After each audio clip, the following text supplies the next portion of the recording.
The study titled Impact of COVID-19 Pandemic on Rheumatoid Arthritis from a Multi-Center Patient-Reported Questionnaire Survey, Influence of Gender, Rural-Urban Gap, and North-South Gradient, likely examines how the COVID-19 pandemic affected individuals with rheumatoid arthritis, RA, across different demographics and geographic regions. Here is a summary of the potential findings and focus areas of such a study based on similar research. Key findings. 1. Impact on disease management, access to healthcare, disruptions in regular medical appointments, difficulty in accessing medications, and reduced availability of elective procedures and physiotherapy sessions. Telemedicine, increased reliance on telemedicine and its effectiveness in managing RA during the pandemic. 2. Influence of gender, differential impact, possible differences in how men and women with RA were affected by the pandemic, considering variations in healthcare access, household responsibilities, and psychological stress. Treatment adherence, gender-specific trends in adherence to RA treatments and lifestyle changes. 3.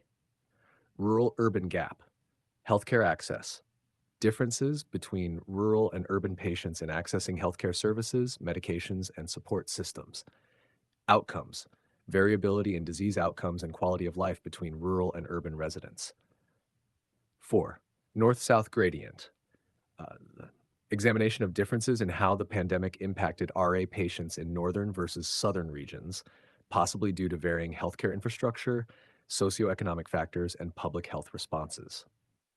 Vaccination rates and infection rates, regional differences in COVID-19 infection rates and vaccination coverage and their impact on RA patients.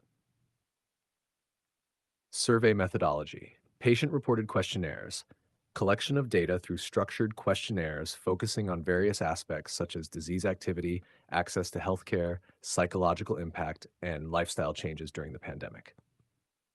Multi-center approach, involvement of multiple centers to ensure a diverse and representative sample of RA patients. Possible conclusions. Need for adaptive strategies, highlighting the necessity for adaptive healthcare strategies to ensure continuous and effective management of RA during crises. Policy recommendations. Suggestions for policy changes to mitigate disparities based on gender, geographic location, and regional healthcare infrastructure. Recommendations. Enhanced telehealth services, advocating for improved telehealth services to bridge the gap in healthcare access, especially for rural patients, support systems, strengthening support systems for patients with chronic illnesses during public health emergencies. Interventions, developing targeted interventions to address the specific needs of different demographic groups affected by RA. For precise details and specific data points, you would need to access the full study through an academic database, medical journal, or institutional access. If you have any particular aspect or specific questions about the study, please let me know.